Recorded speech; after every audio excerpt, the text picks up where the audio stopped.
more. The IRS has frequently asked questions about opportunity zones. How do you set up a qualified opportunity fund? I don't think Woodland Park qualifies.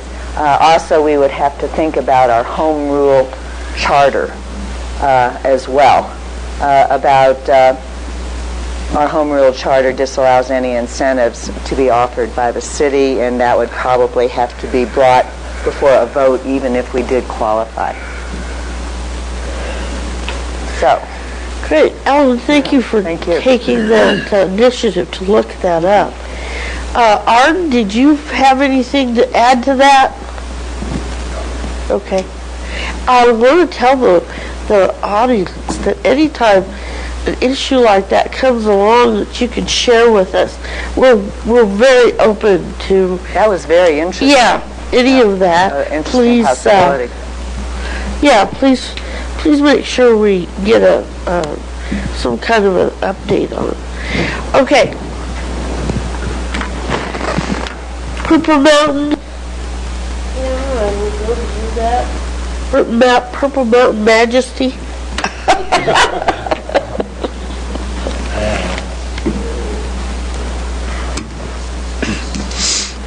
Let's see here. Okay, as I'm sure everyone recalls, the board did agree to extend the deadline for completion of construction that's in the agreement for redevelopment and reimbursement between the Woodland Park DDA and Purple Mountain Hospitality 2 LLC. That change has come to the board in the form of amendment number 1, drafted by Paul Benedetti.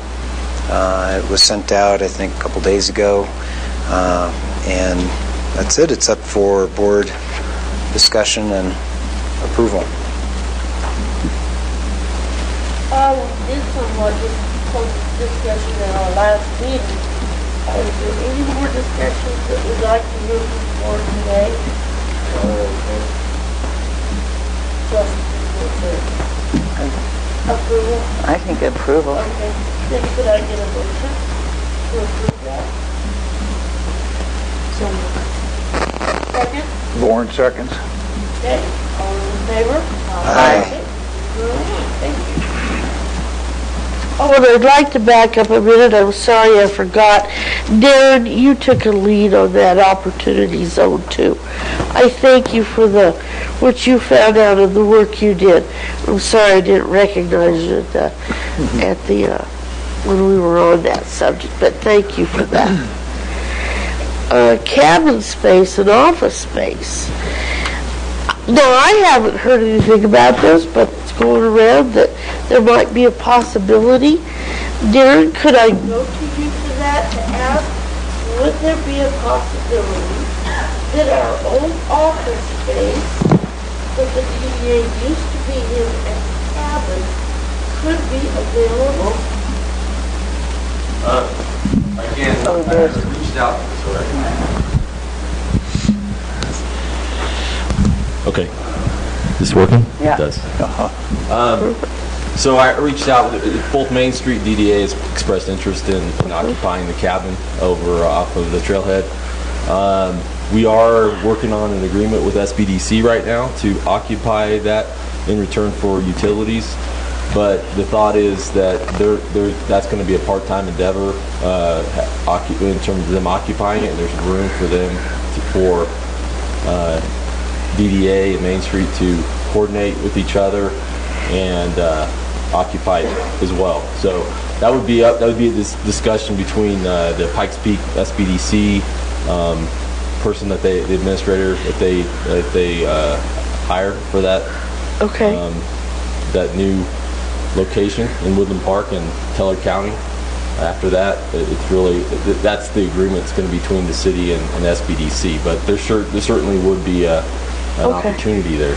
I don't know, Pete, if you want to say anything about that, because Pete was pushing for. He's been advocating for the SBDC Pikes Peak to come up. So I'll let him kind of Yeah, the space will be used part-time, and in discussions that we've had with the city, it was brought up that the DDA needed space, and it'll be used, like I said, part-time, so it's just basically scheduling the time to meet y'all's needs and the needs of the SBDC. But it shouldn't be difficult if you have a regularly scheduled meeting where you want to use the space, on a monthly or weekly basis. Just get with us and we'll coordinate that. There'll be somebody working part-time in the office that'll schedule all that. Okay. Oh, you're welcome. Well, okay, go ahead.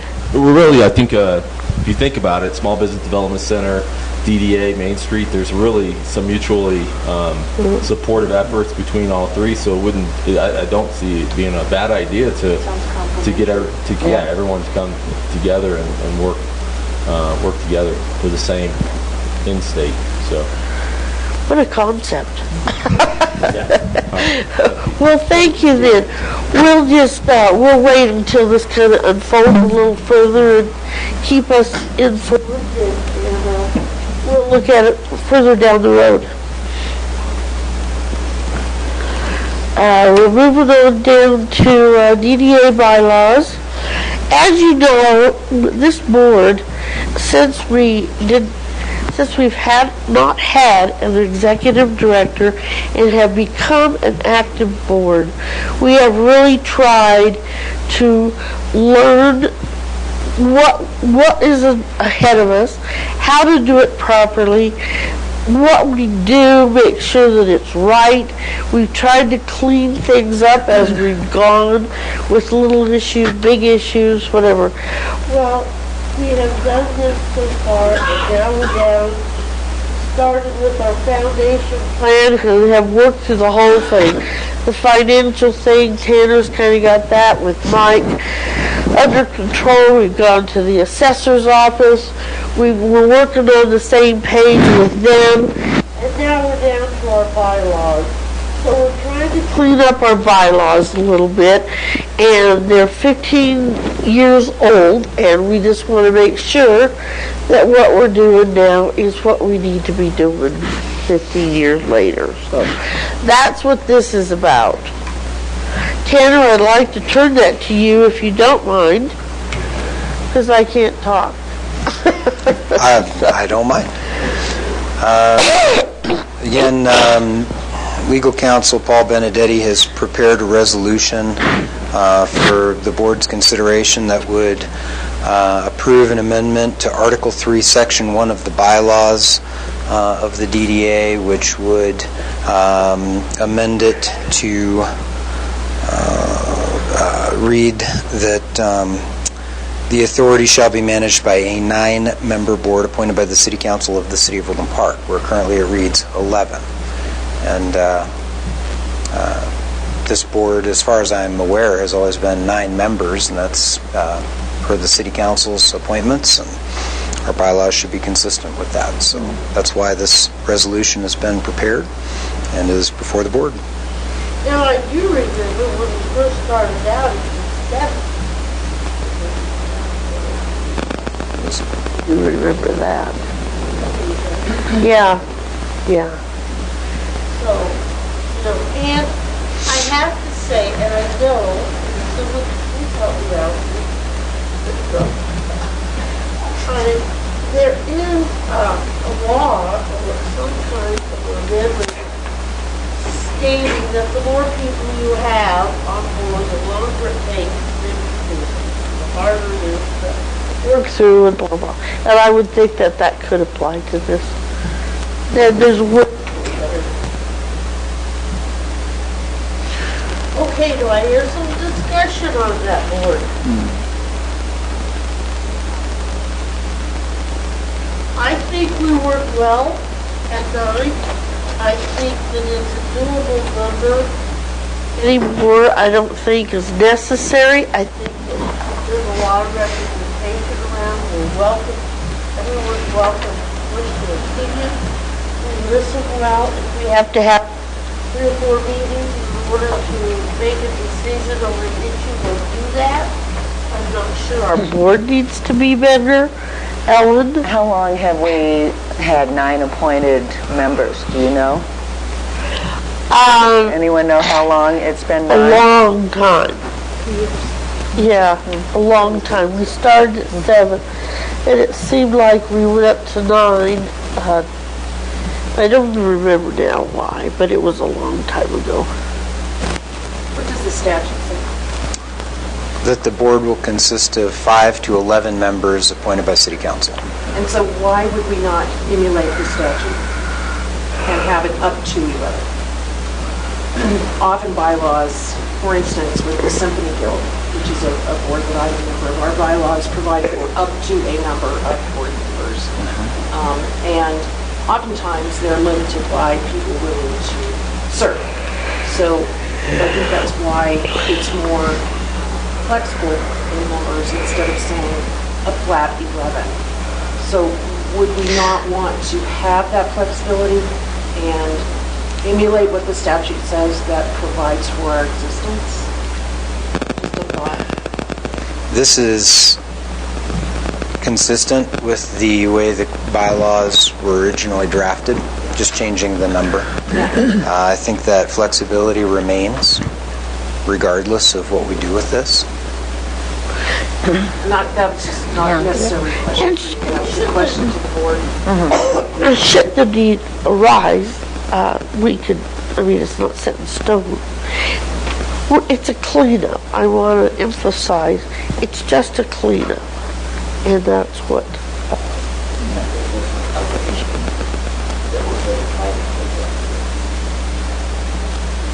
Mary Jo, I've got an ordinance here, ordinance number 1113, series 2009, where it says in section 2, and this indicates the membership will be increased to 9 beginning July 1, 2009. There you go. And further increased to 11 effective as proposed by the Downtown Development Authority Board of Directors or as determined by City Council. Signed April 16th, 2009. By Steve Randolph. Can I believe we did that? So- We have all, Grandiose plans down there. If And all this is the only developed. controlling document, it does not say in it that we have to do it by a specific time. But it says, and we did increase it apparently at that time up to 9, yeah. State statute, I'm sorry, I don't recall which one, but Yeah. I did some studying into it, and it doesn't matter what our bylaws say. We can make it 9 all we want. We are at City Council's convenience. You cannot utilize bylaws to undo a state statute.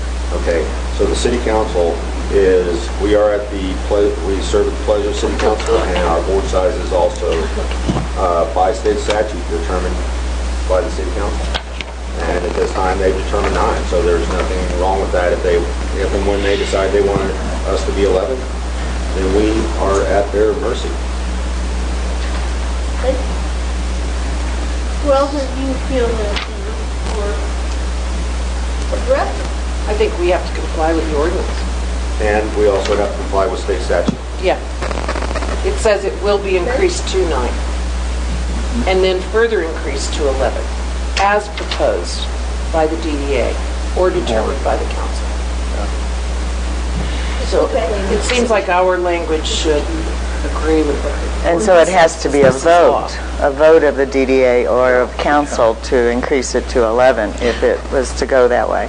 Well, and a vote of the DDA simply would result in a proposal, a request for the council to make a decision. So this resolution drafted by Mr. Benedetti seems consistent with that. With us being a home rule community, that gives us more latitude with regards to state statutes. Okay. Well, should we? And that's a reason for being a home rule community. Yeah. In that vein, the only thing that we can do under the home rule is you can take the state statutes and you can make them more stringent, but you cannot make them less stringent. It must meet the spirit and letter of that law. The only thing you can do is make it For instance, City of Woodland Park has a very short ethics clause in the city charter. That makes, because that is very small and barely addressed, that makes this town subject to the Independent Ethics Commission, okay? Because it is not addressed in the charter. The minimum standard is the law. It can only be raised from that bar. It can only go more strict. It cannot be more lax. But as a home rule, Not even as home charter. rule. It must meet a minimum standard of the law, the state statutes. And our home rule charter and this ordinance complies with that. Yeah. I suggest that this should read a board of directors comprised of members between 9 and 11, or to emulate the language of the ordinance unless the ordinance is changed. So I think that it should have the same language as the ordinance. Correct. Okay, so then that would be the change.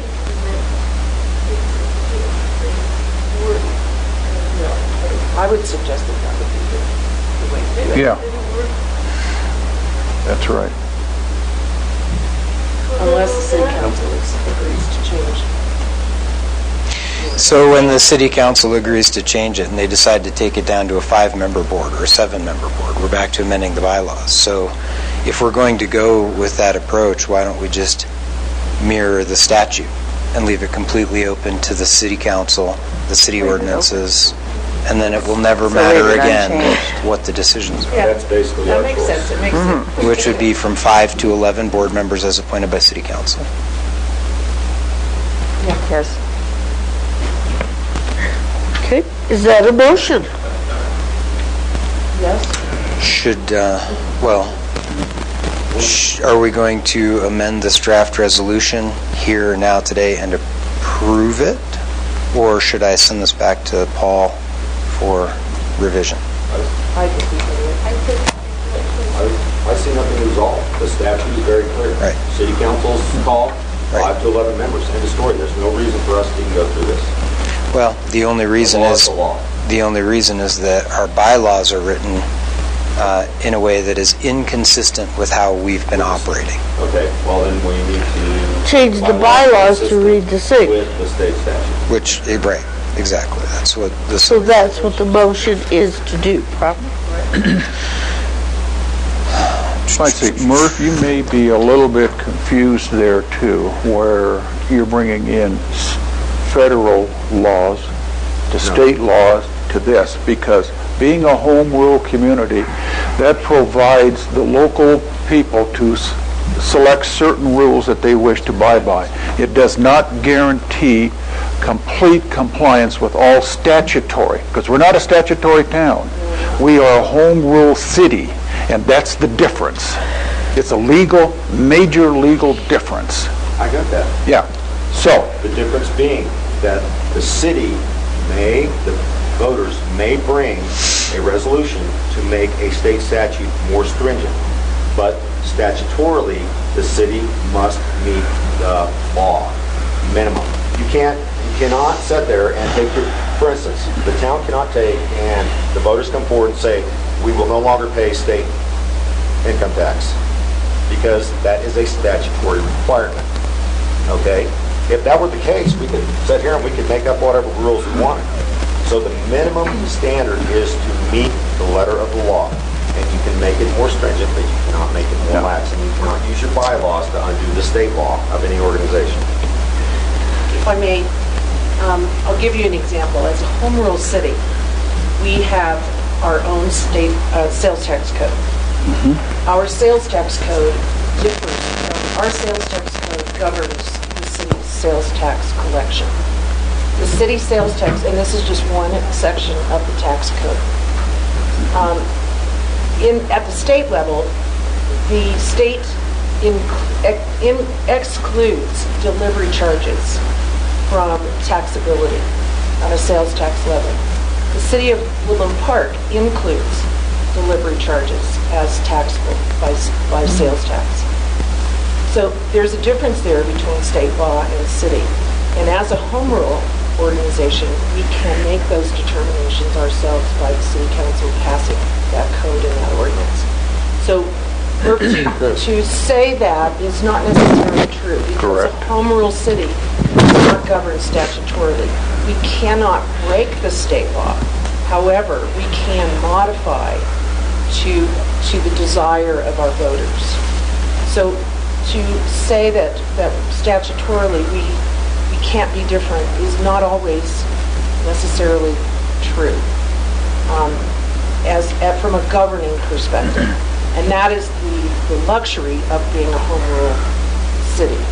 Now, we can't pass a law that says that murder is legal in the city of Woodland Park, and that's an extreme example.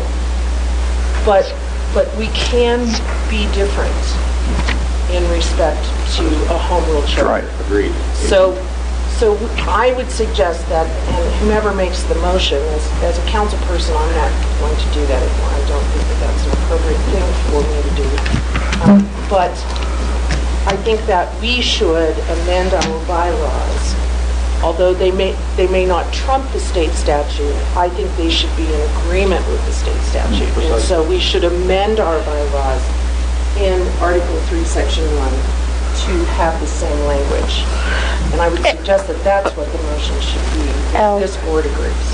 You had your hand up. The governing statute for a downtown development authority, 31-25-805, entitled Board Membership and Term of Office. Paragraph 1, the affairs of the authority shall be under the direct supervision and control of a board consisting of not less than 5 nor more than 11 appointed by the governing body.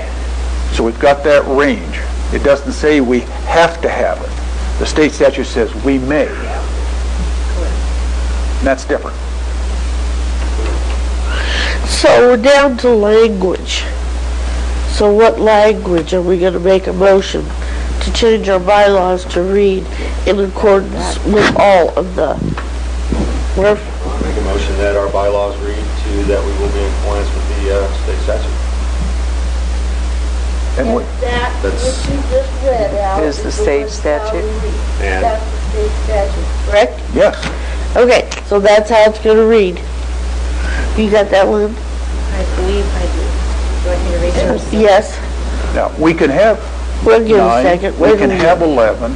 If we want 11, then as I understand it, the board will make that motion, send it to council, seek their permission, and then advertise for 2 additional members.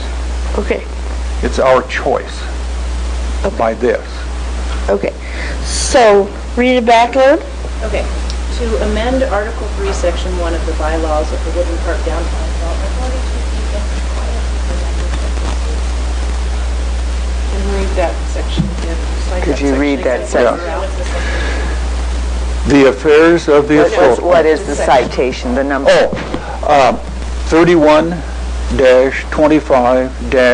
31-25-805, entitled Board Membership, Term of Office, Paragraph 1.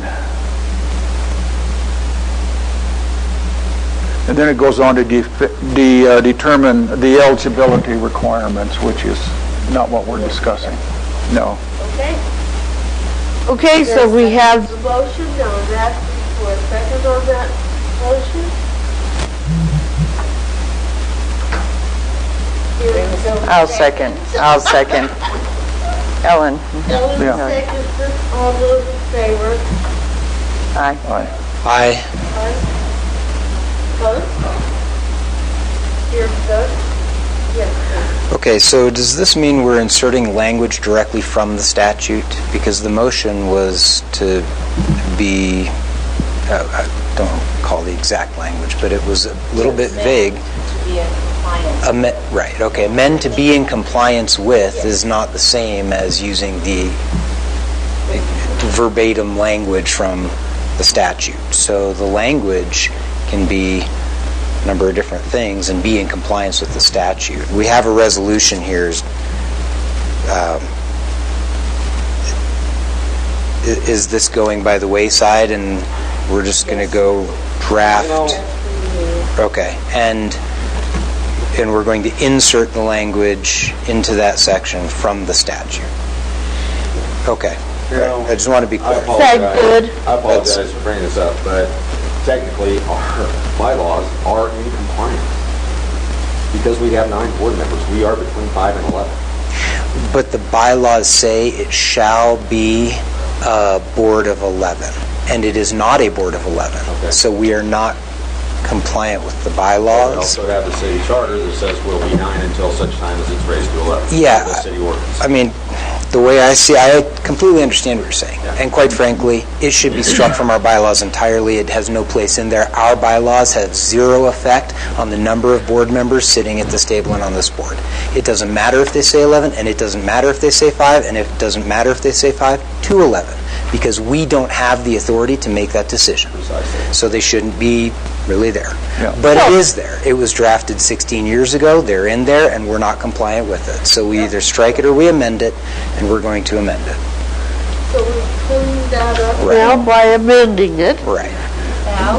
In that, in ordinance 1113, it does say increase to 11 effective as proposed by our board and or as determined by city council. So the word proposed is there. So if at some time it is proposed, then that should be correct? Correct.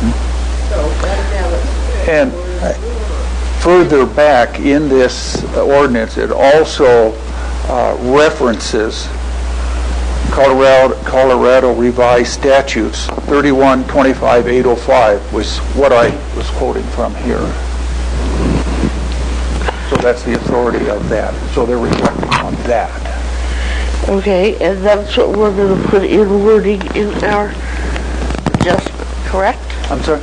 And that's what we're going to put in the wording Yeah. on our adjustments, correct? I guess. All right, are we all on the same page here? We're done. We're moving on. That is cleaned up. 2009 Disposition and Development Agreement. And this is Executive session because there are contracts. in there.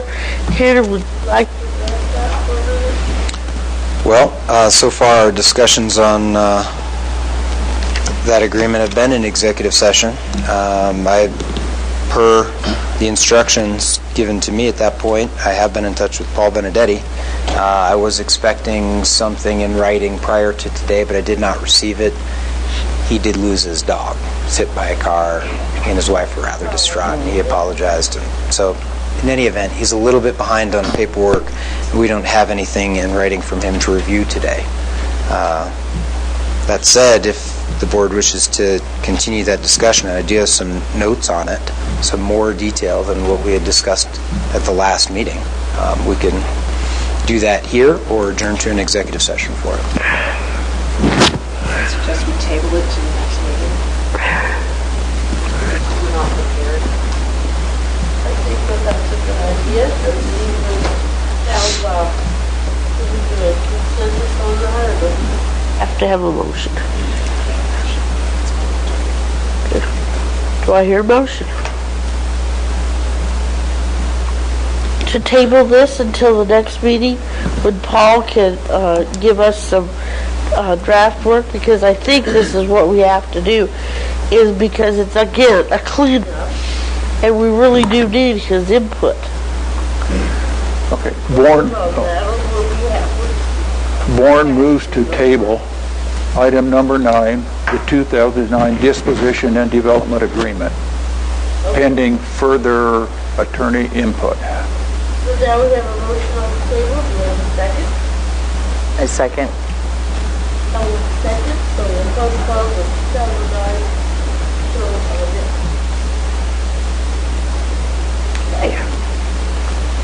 And moving All right in along. favor? Ted? Aye. Aye. Aye. All opposed?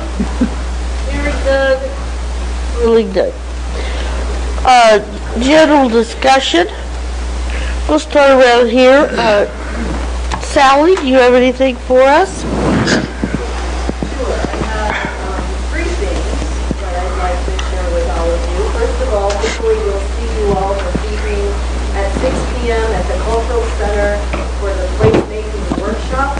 It's going to be very interactive, and we're going to be focusing on getting input from all of you on 4 primary areas in our downtown, primarily the areas behind the youth and the Cowhand and Twin Alley, as well as behind Colonial Curves and Alpine Firearms and Quinn Alley, as well as streetscape along Midland Avenue, Highway 24, and then the south side of the highway. The group will work on their ideas for both the park and the south side of Highway 24.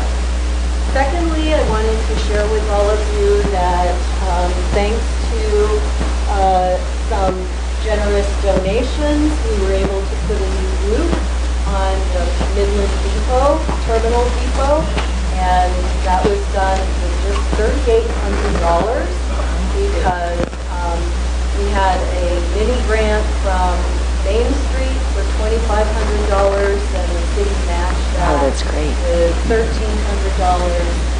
Foxworth Galbraith sold us the materials pretty much at cost. And then Anderson Construction did the work for $1,100. I did have a bid on this project for over $5,000, so we were able to save quite a bit. And Springs Waste Systems donated 12 yard dumpsters.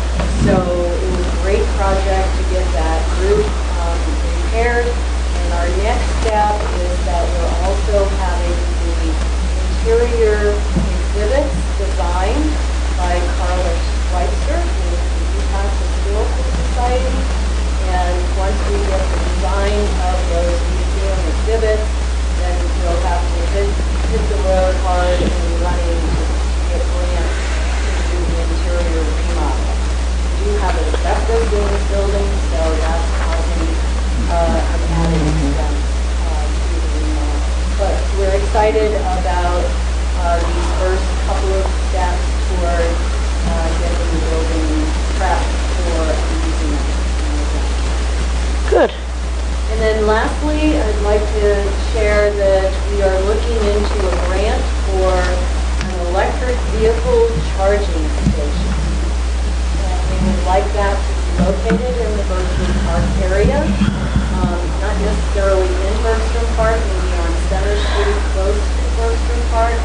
So it's very much in the Woodland Station area as well.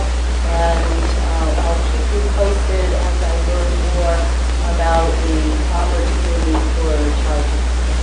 Good. Thank you. And then I guess I have one more plug. It is Christmas season, and if you're looking for gift certificates, I'd encourage you to check out the Aquatic Center. I bought Aquatic Center gift certificates last year for my staff. They loved it. And so if you can think about families who are interested in having a fun day at the Aquatic Center, it's a great gift. Thank you. You, Sally. We usually go around the board. I'm sorry, I broke tradition here. Let's start around the board and then we'll go back to the mayor.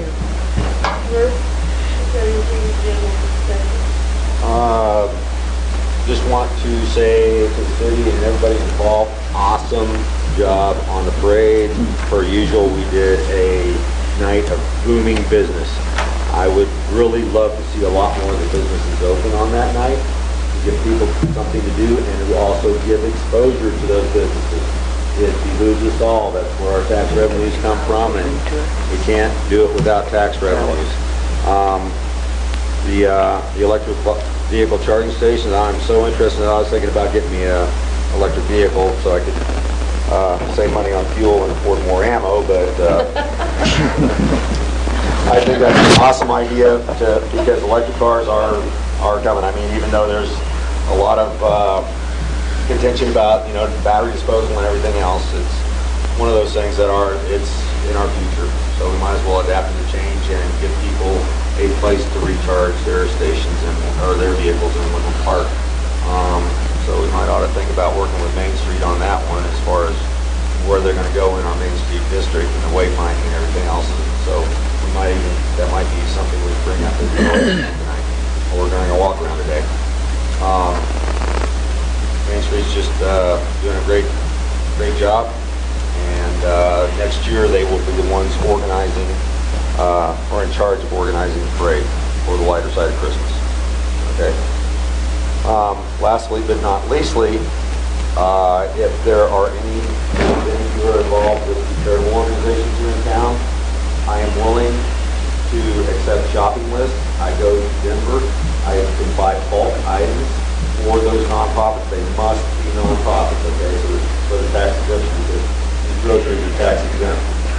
I buy a 50-pound bag of flour is $10. You can't stretch it much better than that, okay? And just use your imagination. I can get everything from turkeys to hams to, and bulk dry goods. So I would be willing to accept shopping lists from the nonprofits of items that they're in need of. You can pay for it too? I wish. After my $1,001 night last night, or yesterday, or my entire day, it's the cold weather, it keeps me warm. But I had that is the lowest day I've had in ages. So, nonetheless. It's because it was after such a busy weekend. But the parade was probably one of your best. Oh, it was. Thank God for that. Well, at least I can make payroll this week. Al? It's nice to see on Main Street that we are changing from horse hitching posts on Main Street to electric vehicle charging on Main Street. And our mentality must change with that also. Ellen? Well, I'd like to commend everybody here from the city to the businesses, Small Business Saturday. The last 2 weekends have been fantastic. The chamber, all the collaboration going on here in town is wonderful, and I think it's great that we've come together for the holiday season. Yeah. Speaking of the weekend, it was a very busy weekend, and in addition to the parade, I'm on the home tour committee for the Tweeds Holiday Home Tour. We had a huge weekend. We outsold last year, and last year was our largest year. We sold out practically last year, so it was highly successful. The homes were beautiful. I'd like to thank all the volunteers, the homeowners, the designers, everyone associated, our sponsors for the home tour. I'm speaking with the mayor, who's highly involved in that as well, in supporting the tour at his restaurant, and many other businesses in town. The nonprofits that benefit from the tour, Focus on the Forest, Teller Habitat for Humanity, and the Woodland Park Senior Organization are going to get a great donation from the home tour this year because of everyone's participation in making the event so successful. So thank you again to everyone. A number of you are in the audience and out in TV land. And, it was awesome, and everyone benefited this year because town was full. So thanks to everybody, and it was again another successful event for our nonprofits. Nick? Thank you. I'd like to piggyback off of what everybody said, but the holiday home tour, many customers coming in and just saying how great that was, but also some of the people that were going to the home tour also said, go check out these stores. Yes. You know, that was really kind of cool. Small Business Saturday was awesome. I was in Arizona, so it was even more awesome. Didn't improve my golf game at all. And then, you know, the parade. We did stay open late. You know, sold some things to people using the bathroom and trying to warm up. But, you know, thanks to everybody, especially the city. It was a good deal. Thank you. It's really nice to see our city come together on all levels. That's a real breakthrough for us. I'm happy to see. I want to say that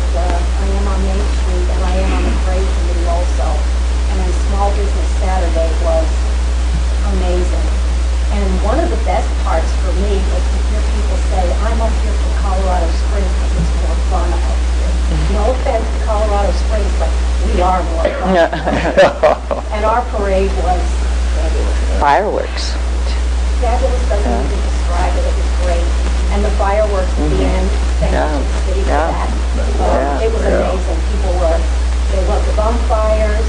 Tweets made s'mores, which was great. It was just amazing, just amazing. And I had heard people on Saturday saying that they came up here for our parade because they liked it better than Colorado Springs. Again, no offense to Colorado Springs. We are more fun and we are better. And we're already working on next year's parade. So the theme is Woodland Park's Christmas Vacation. So start thinking about your fun. Jan, that sounds like a slogan, we are more fun. We are more fun. We're 10 degrees cooler and we're more fun. Okay. I'd kind of like to echo Ellen's sentiments. The collaboration that goes on in this community is really amazing, especially this time of year.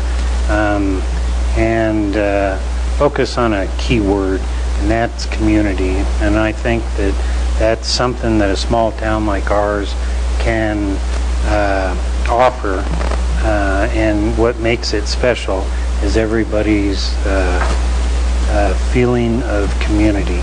And during Mike's Crazy Hat Contest at the parade, or after the parade, it was very heartwarming, and I appreciate the participation and allowing us to stage that event during that. It was very nice, and there's times that I really am happy that I live in Woodland Park. Oh, it was awesome. It was really hard to choose. How many did you get? There was about 13 or... That's a good number. Yeah. Tanner? I get to be the broken record over here, just echoing the same sentiment.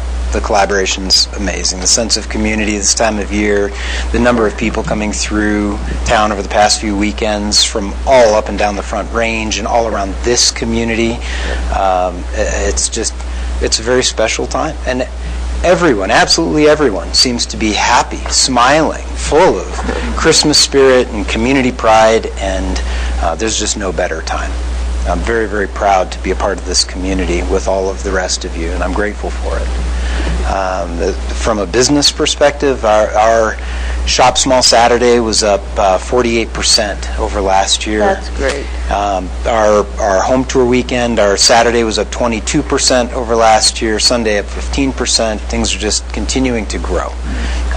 Yeah, it's a beautiful thing to be a part of. That's great.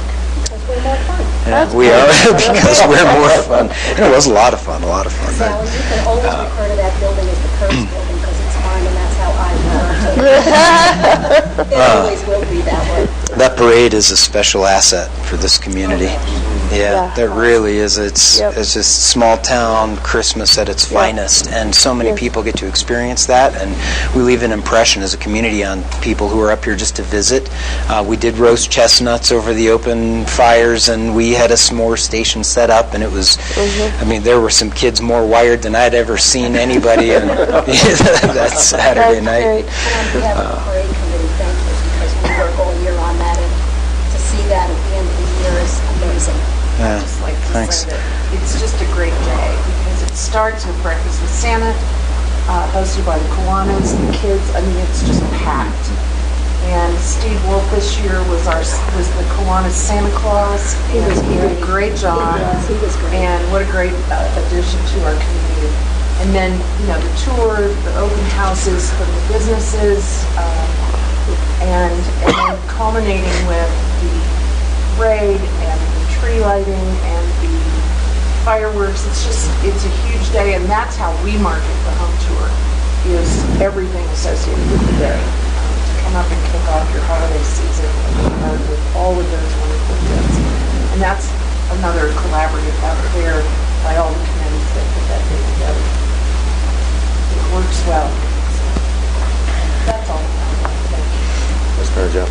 Yes. Did you? I don't want to cut you off. You got something? Oh, I do have one more thing under general discussion, but it's a different topic, so. Okay. An alibi. The Main Street, thanks to Main Street for putting out $350 towards the ad that we've run on the TV here recently. We had over 700 spots come out over a 4-week period, and things kind of changed, so people are getting some people will be getting a reimbursement check, but we managed to get all 6 businesses in for 700 plus commercials for $205.60 a piece with Main Street's help. That's great. Okay, and it was Christmas oriented, so we had to cut the time down, which meant there was some money left over. And it was just kind of prophetic. This morning I was thinking about all this stuff, and I got in my truck, and the song Big Yellow Taxi was playing, talking about paving over paradise to put up a parking lot. And I'm with you, Al. We got to go into the future. However, okay, one of the things, for instance, you said hitching posts. Well, our vehicles are now our beasts of burden, and if we could make the electronic charging stations look like hitching posts, maintain some without breaking the bank, maintaining our heritage, maintaining the past, maintaining where we came from, where this city came from. I wasn't here, but I sure wanted to be. Okay, I think it'd been awesome to party with Burt Bergstrom and help him haul whoever needed to go to the mine shaft, take him up there. We're good for this community, but nonetheless, it's one of those things that as we move into the future, I think we really need to be looking at our heritage. How do we keep this town eclectic and attractive? Okay. We asked Karen to consider your suggestion to make the charging stations look like this. Just without breaking the bank. That's all I got. Okay, Tanner, you're next one.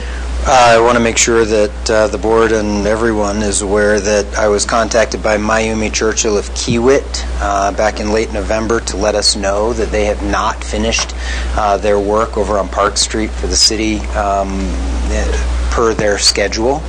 They were hoping to be completed by, I think it was the end of October. The ground is frozen up and they can't finish work. So I received an email that says, Tanner, just wanted to follow up from our phone call a couple weeks ago regarding how Kiewit will be temporarily demobilizing from the site along Park Street. This is due to the cold weather not allowing us to be able to pave within the specs. We will be gone by end of the week, November 30, 2018. The items that will remain is silt fence along the laydown area, some stockpile material, and erosion logs. The silt fence has to remain around the area until we can come back in the spring and be able to seed it and have regrowth per the stormwater permit for the state of Colorado. We anticipate coming back in May 2019, and the goal is to be 100% done and demobilized by June 15th, 2019. Just wanted to send this over to you so we both have written confirmation of what we discussed a couple weeks ago over the phone. Let me know if you got this and if we're on the same page or if you have further questions. Thank you.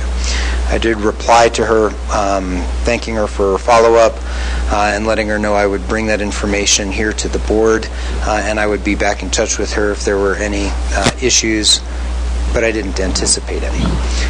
She went on to say just let them know that if we absolutely had to pull away from there, we can't even restore it and reseed it and leave it how we found it until the spring anyway. We're out of the temperature window to even do that and see regrowth. It got cold faster than we were all hoping. Also, June 15th date is just a filler since we don't know what the weather will do in the spring. We will keep an eye out in late April and into May. If it's warm enough at that point, we're going to do it then. We just needed to put a date to it for contractual purposes. Once we mob back in, it'll only be 1.5 weeks worth of work. Good. So. Okay, update. Any questions? Yep. All right, let's continue our general discussion. Darren, have you got anything to say? Well, I don't think we're going to have think about salaries in the station. Look at the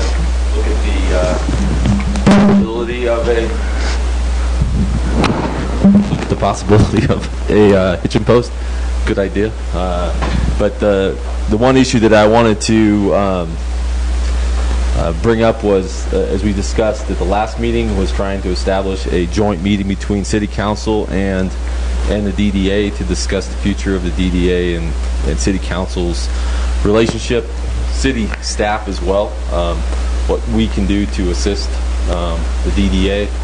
Some discussions have been talked about with the new city attorney that we'll be bringing in-house, whether or not that individual could assist DDA as well. So a lot of different discussions to be had. So we don't have a what we can do is send out a doodle poll and try to find out when would be the best time to accomplish that meeting. It looks like everyone's in concurrence that it's time to move forward and have that meeting by everyone shaking their heads. So we'll reach out to all of you and try to establish. No date will be perfect, but we'll try to find a date in the near future, probably in January, to have that meeting. Good. Any questions? No, that's very good. Thank you for that. Neil, do you have anything before you leave? Just appreciate everything today. What Darren said, I definitely want to get this summit, meeting, whatever, done sometime about mid-January.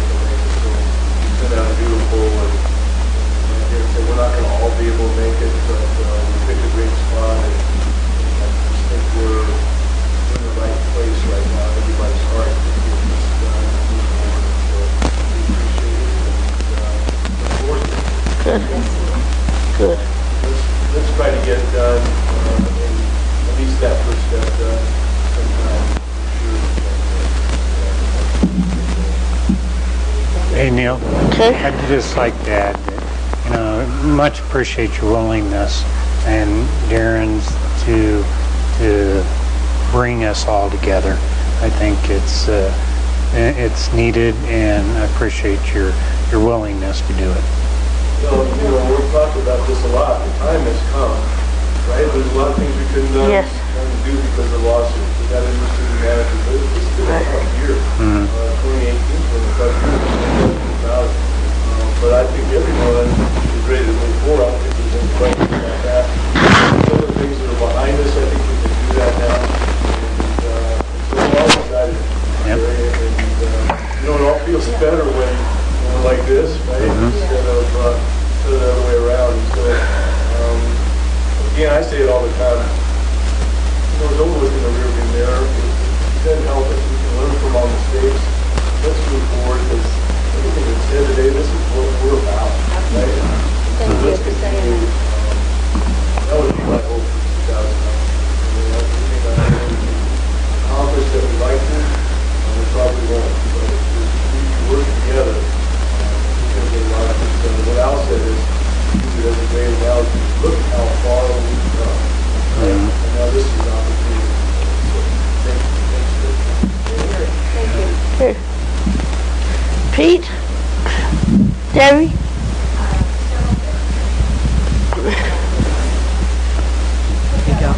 Again, thank you. You're on. Okay, thank you again. I would reiterate what everyone said. The parade was awesome. I enjoyed announcing. Small Business Saturday was great. We enjoyed helping with that. But back to reality. I think it's important that we know that come January 1st, the minimum wage increases. It goes from $10.20 to $11.10. The tipped wage goes from $7.18 to $8.08. And then another thing went into effect on December 1st, and it's causing a lot of angst here in Colorado, and it has to do with the way the Colorado sales tax is collected.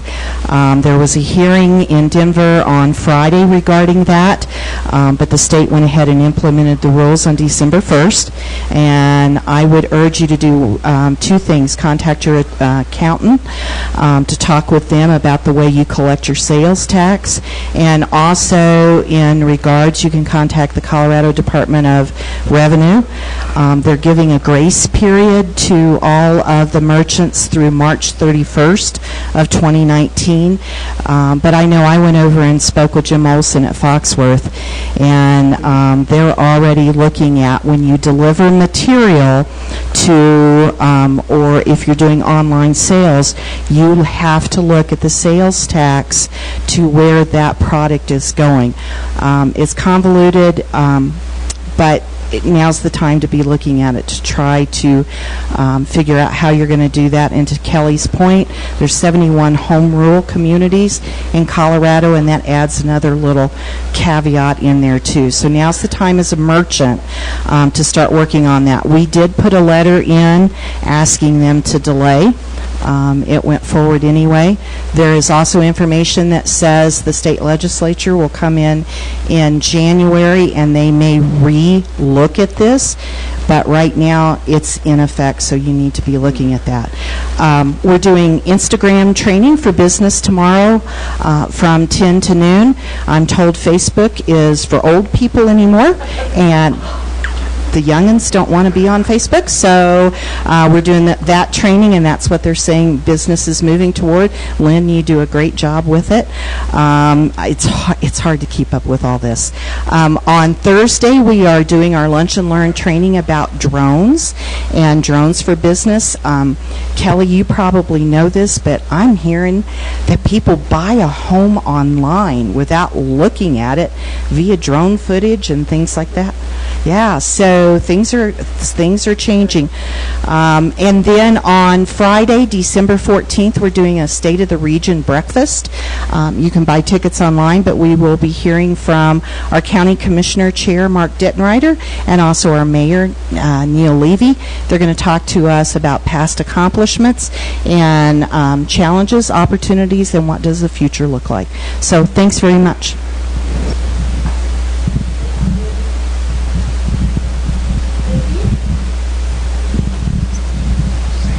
I've got two things.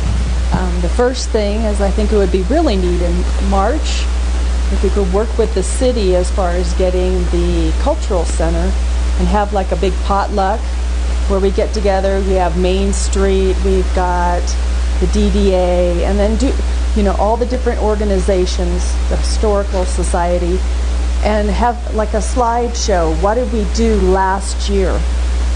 What accomplishments we've made? And have it free to everybody, just bring a side dish or something. I think something like that would be kind of neat to look back, because a lot of the times you tend to forget what you have accomplished, but you also, too, you remember more the things you did not accomplish. So that would be a good reflection on how we're doing as a community.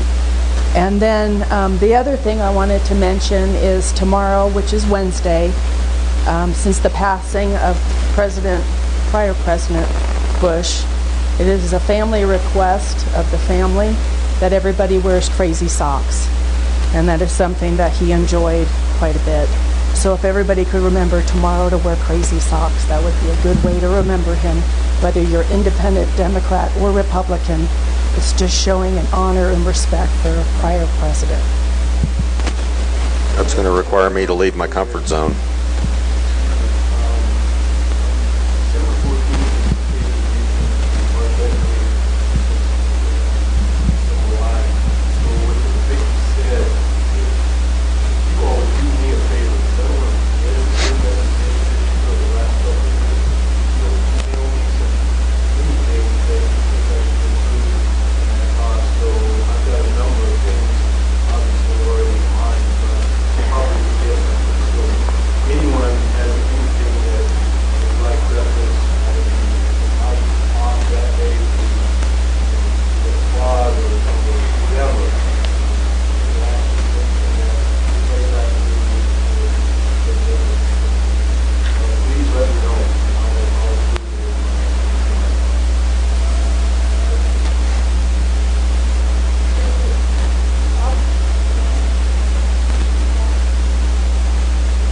Do you have something you'd like to say? Share with us? Tim? Nothing else. First of all, I'd like to say thank you very much to everybody in the room. The election was a long road. It was a lot of work.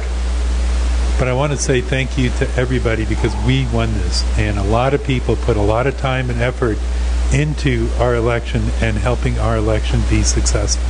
So we're looking forward to next year and improving coverage and services to our community. And once again, thank you.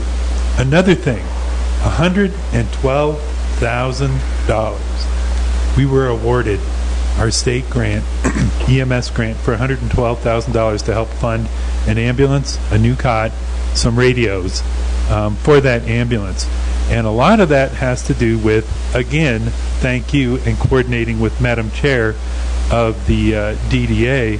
I don't know if you remember last year, several people wrote letters in support of our grant. That was very influential in helping us acquire this grant. We'll be applying to state EMS for this year as well, so I may be coordinating with you for some more letters of support for that grant as well. Last but not least, I've been touting that you have an awesome ambulance service. This year, one of our paramedics, Dan Campbell, was awarded Paramedic of the Year by the Colorado Department of Public Health and Environment and the Emergency Medical Services Association of Colorado. So, for the outstanding care that he's been providing. And we also won Medical Director of the Year. So the physician that oversees a lot of the EMS activities in Teller County, parts of Park, and parts of El Paso and Douglas also won that award. So, a lot of people in this room and in this community, a lot of gratitude. Thank you very much. Good. Glad it went well, too. Brooke? Arden? Tony?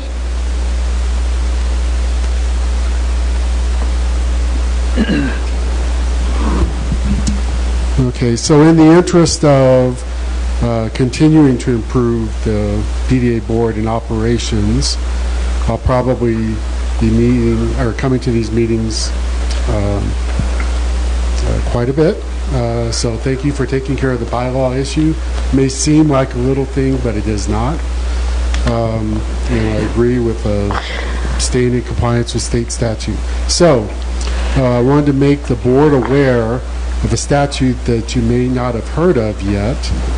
It's Colorado Revised Statute Section 24-73-101.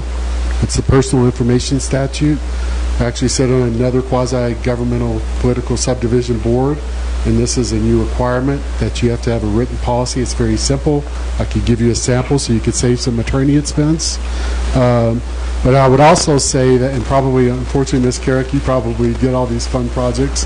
I would also think about the fact that when you're dealing with these businesses and you're looking at TIF deals, you're gathering and collecting a lot of information that probably is considered private and should be confidential as you operate. I think you need policy and procedures around not only where that information is stored, how it's protected, what's the appropriate retention schedule, and when is it appropriate to destruct it. So again, I'll be happy to provide that simple attachments in terms of the policy for you to look at in terms of a template, if you will, but that's the latest, so more to come. Tony, we really do appreciate your input because, it takes all of us to keep ahead of everything that's going on. We do have a representative that's on your board from your bank, and if some of this comes through him, that would be good as well.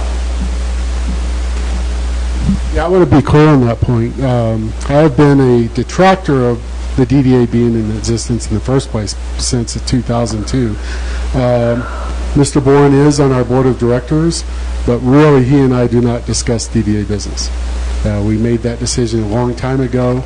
It wasn't until maybe 2 or 3 weeks ago that we had a conversation about a particular issue, and that's the first time we've actually discussed the DDA board. So we don't look at it that way. So. Yes, Al? Tony, what was that number designation again on that? Sure, it's 24. 73-101. Okay. And we might also reflect on that because Tony comes here not necessarily as a representative of the board of directors. He's coming here as a private citizen who resides in the community and who happens to be in the role there as president of Park State Bank. I am in a similar role too, so that we don't exchange a lot of these things because we have a little bit different role. Confidentiality is a very, very important thing, both from Tony's work and also from my works with the bank. So we maintain that. I'd just like to address the record retention schedule. I would suggest that the DDA as a subset or an entity of the guys of the city council. The city does, the clerk has a record retention schedule that's prescribed by the Secretary of State's office that the DDA follows. So that's what we need to follow. Records are kept at City Hall. A lot of the regulations are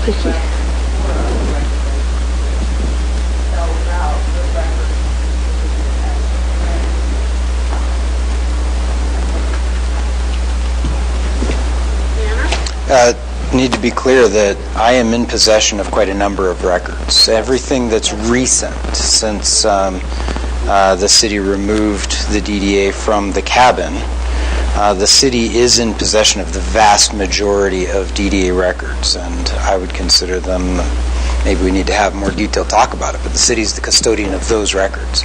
Everything since then, as I've stated repeatedly here, I am in possession of. There's a dedicated file space at Tweeds where I keep those things and make them available to people. We've responded to quite a number of core requests. Haven't had any issues with that. So, and there's very little that I can think of that has come to this board from any entity that would be considered confidential, aside from our own attorney client privileged communications. Very little. I think the leadership circle TIF reimbursement request included some financial projections for that business, and we've not shared those publicly, but that's it. So I understand the point Mr. Perry's making. I don't know that there's any real concern at this point. I'd still say that the Secretary of State is the authority that prescribes our record retention schedule, as it does for the city. And Tanner, I have to thank you again for the time and the energy you have volunteered to do this position and how well you have done it. I can't thank you enough for that. And you are one of the reasons we have been such a successful board, is all of us working together, but we have everything comes out in order. It's done right. So I have to that. I also want to go back to something I just heard Al Bourne say, that Tony's representing a citizen here in this meeting. Maybe we should ask for clarification on that from Mr. Perry when he decides to speak publicly, because at the last City Council meeting he made a point that he was speaking on behalf of Park State Bank and Trust. And when sending me a text message recently, he said he was putting the full weight of the bank into an effort to be part of a solution. The problem and the solution he would not define whatsoever, but he's clearly representing the bank and their interest, not just his own as a citizen, lest I'm mistaken. The text is mischaracterized a bit, but that's okay. I am representing the bank. I am representing myself as a citizen, so to clarify that.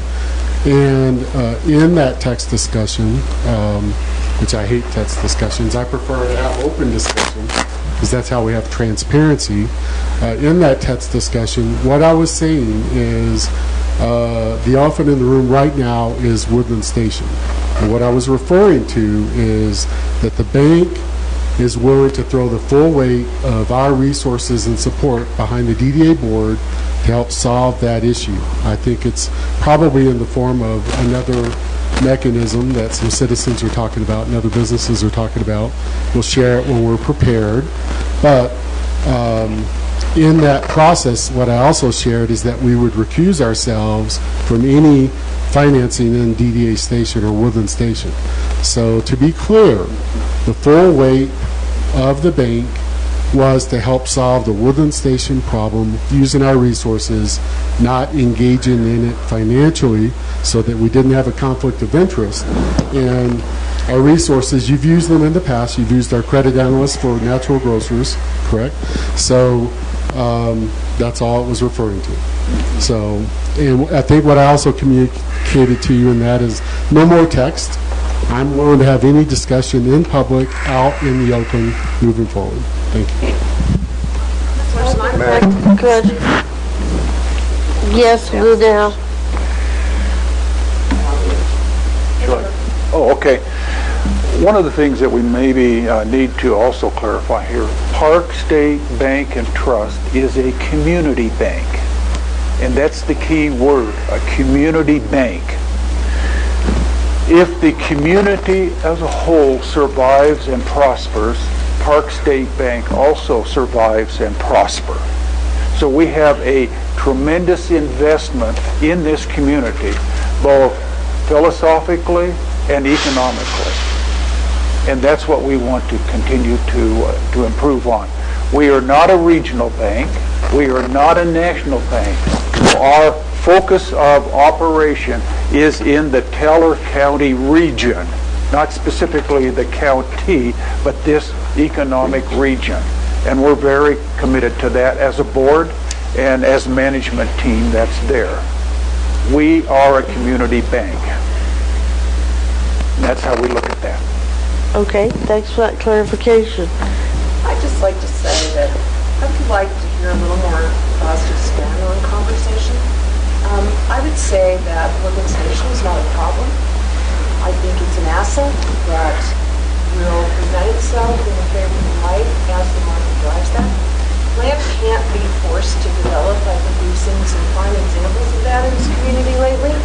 I think that the market, as a real estate professional, the market will drive that, and only the market will drive it in a way that will be successful. To force development or to force something into that space would be an error, would be a lack of judgment. And I think at this point, the reason it hasn't developed is because the market hasn't demanded it. To hold, and a recent example is in our disposition and development agreement with the city. It has a timeline for development. I would say that that is a reasonable expectation. It may be before that, it may be after that, and only the market will tell. And in order for it to be successful, we must listen to that and perceive that when it comes. So I would suggest that maybe if we look at it in that light and have some positive outlook, we'll all be successful and see something quite lovely there. Be it open space, be it developed space. And so let's let the market tell us what that looks like. And I don't have a crystal ball. Tony doesn't have a crystal ball. Tanner doesn't have a crystal ball. The mayor doesn't have a crystal ball. And if we watch that and we listen carefully, that will happen the way it's supposed to. Okay. And so let's leave it at that. And I would like to, when we have our meeting with council, that is part of our discussions that we want to have. We need to see what we're all thinking about that, and then we can have some workshops on how to move forward. Yes. Neil?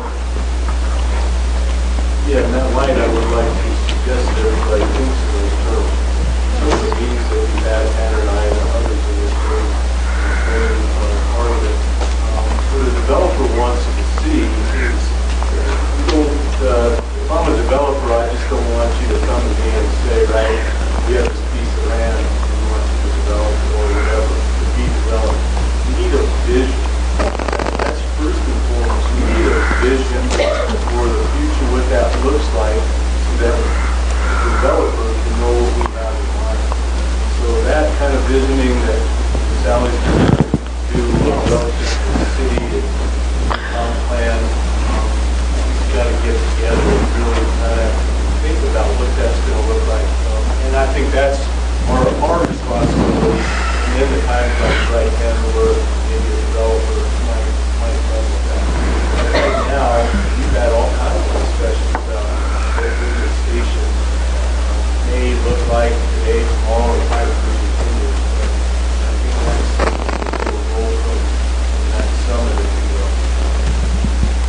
Yeah, and I want to echo Ms. Case, Councilman Case. I agree with you completely on the free market, completely.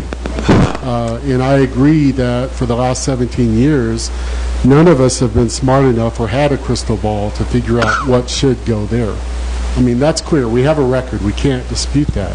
And so let's make sure that, the efforts of the bank, my efforts, my bringing information to the board is not a negative. It's how do we improve? And when talking about a task force, the thing that has come to mind with talking with other businesses and citizens is with respect to Woodland Station. There's really two objectives we should have. One is let's identify, because this is something we can do without the crystal ball. Let's identify from a developer's perspective all the bombs, all the potential roadblocks, all the potential issues in Woodland Station. Let's put those on the left side of the ledger. Let's on the right side of the ledger, let's identify potential mitigants. It would be nice to have a document that says, hey, we've done our homework. We don't want to spend any more money on it. We had a developer recently suggest that we go and we fix the culvert and we do this and we do that. I suggest let's identify the problems. Let's identify the mitigants and have a nice document to present to any developer that comes to the DDA. That's positive, that's productive, that's not trying to guess at what the market wants. And it could be 1 year, you're right, it could be 20 years. I suggest it's closer to 20 than 1. But I don't mean to interrupt anybody here, but it's almost 9 o'clock, and this is the kind of information that needs to come out in our workshops.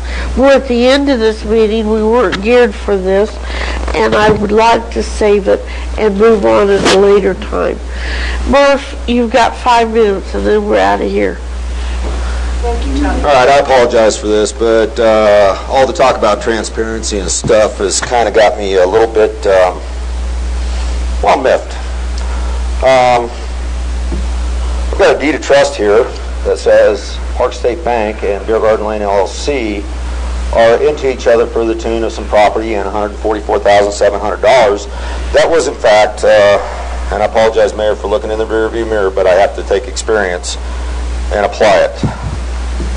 But that Park State Bank, in fact, might have a conflict of interest when it comes to Lot 2, and I can understand why they don't want to put any more money towards development in that area. Okay, it was kind of, I don't know, it was just odd that the monies were loaned and things were changed up 5 months prior to the lawsuit being settled when that loan was made. But, Mr. Perry, you're sitting with the plaintiff and supporting the plaintiff and carrying boxes for his attorneys and all that stuff. Well, there are people who say otherwise, and the bottom line is that it would seem like that there seems to be a partnership between Park State Bank, Arden Weatherford, and Steve Randolph being the agent of record for Beer Garden Lane LLC property.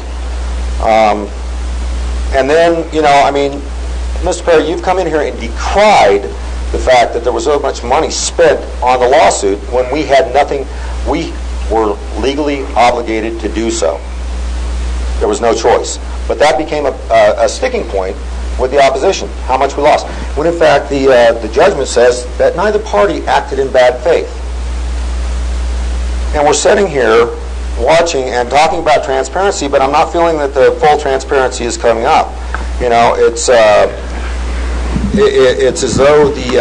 Okay. We're done because we got to go. Okay, I'm willing to put these things behind us, but like I said, I'm sorry, there's an absolute appearance of conflict of interest here between Park State Bank and supporting the lawsuit and supporting the plaintiffs when it comes to the end of the day. And so I'm having a real problem. Well, I'll tell you, the perception is wrong. That is public record, and I think if you look at public record for other entities that we support, we do anything to support good business in the community if the financials warrant it. That particular deal is not in Woodland Station, I believe. I'm pretty sure. But look on the public record, there's quite a few entities that we support. It's very transparent. Everything we do is transparent. So, and you're correct. I actually, I don't think any other DDA members attended, but I actually attended the trial and observed. And yes, there was one day when I think Garden's attorney had it boxes and I offered to carry it back or carry them down to her car. But you know what? That's what I've done my whole life. So, no big deal. Okay, it's 9 o'clock. Thank you all, and I appreciate this. We've had this lawsuit. It has been determined, and the judge has ruled on it. We need to move past it. Jerry has something to say. Jerry, you got half a minute. Half a minute. All right, I'd like to say I agree with Murph. I also object to Tony standing here pretending to represent citizens and the bank. In reality, has conflicts that indicate he's representing Arden Weatherford and Steve Randolph. That battle took place in court, and I take offense to the continuing attacks. By continuing these attacks, he has led a public smear campaign with one of his sympathizers calling us child molesters on Facebook. We are not child molesters. We are here volunteers trying to do the right thing for the citizens of Woodland Park. Thank you, Jerry. It is 9 o'clock. Thank you all for coming. I hope to see you next week. Do I hear a motion to adjourn? Next week? Oh, next month. Motion to adjourn. So moved. Second. Second. Second by Ellen. All those in favor? Aye. Opposed? Here we go. Okay.